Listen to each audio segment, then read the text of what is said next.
How do we get to this 10 trillion? Is Nvidia becoming the most valuable company in the U.S., or do we see these other tech giants moving higher along with it? Yes, and let me remind you that I had said years ago that Nvidia would surpass Apple to become the world's most valuable company. Now it's nipping at its heels. What is going on with Nvidia that is unique from a company like Apple or Microsoft is, as you know, it's fueling the AI infrastructure.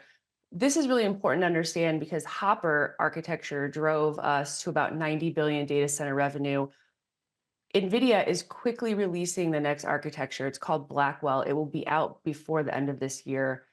That we think can bring us to a $200 billion data center by the end of fiscal year 2026. So that's calendar 2025, meaning that this next cadence of the generation, which is Blackwell, will equal or slightly exceed Hopper. And there's reasons for that, which is that it will empower and enable trillion plus parameter large language models, which is exactly where big tech is trying to go. So those components altogether equal a very large hardware data center segment. Then we have software coming, which I could talk at length about, but I won't, I'll be brief. And then the third one is automotive. So we have a lot coming. This is very, very early for Nvidia, and there's a few layers to it. All right, so a lot coming. By the way, Beth, I know you're in Colorado, which I know is Coach Prime country. A lot of optimism. I know you got to believe out there.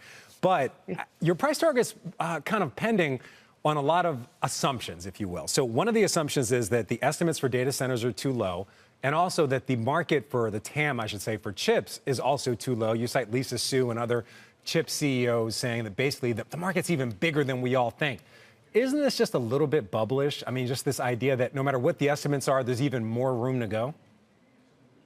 I'm glad that you brought up Lisa Su and then Intel's CEO as well. Lisa Su has a $400 billion data center segment by 2027. What my forecast is that Nvidia will take the lion's share of that.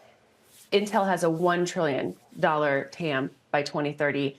Again, my forecast is Nvidia will take the lion's share of that. So I think that those TAM estimates are in line, and what now needs to be decided is who will get how much of the pie.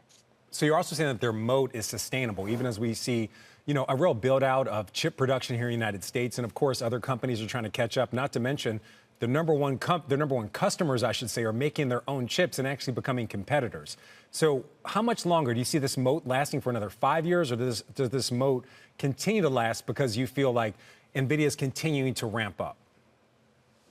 There are a few elements there, which is that when big tech makes custom silicon, they're mainly doing it to optimize their own applications. They won't ever become merchant.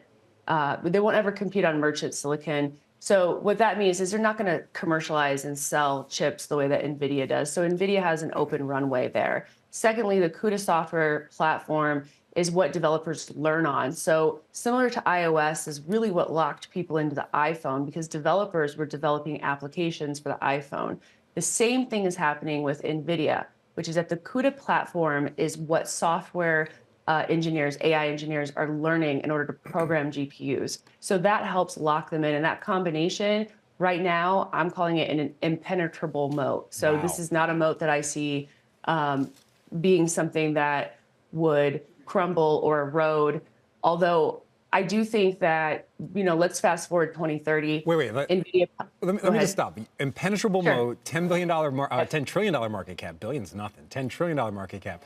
I think we do have to play devil's advocate. I know Kramer watches. He's going to send me an email right after this, but we got to play devil's advocate. In fact, somebody already did it for me. KKR's Henry McVeigh spoke to us last week, and he downplayed the role of AI when it comes to the increased productivity and increased profitability. I want you to listen. I want to get your take on what he has to say. Okay.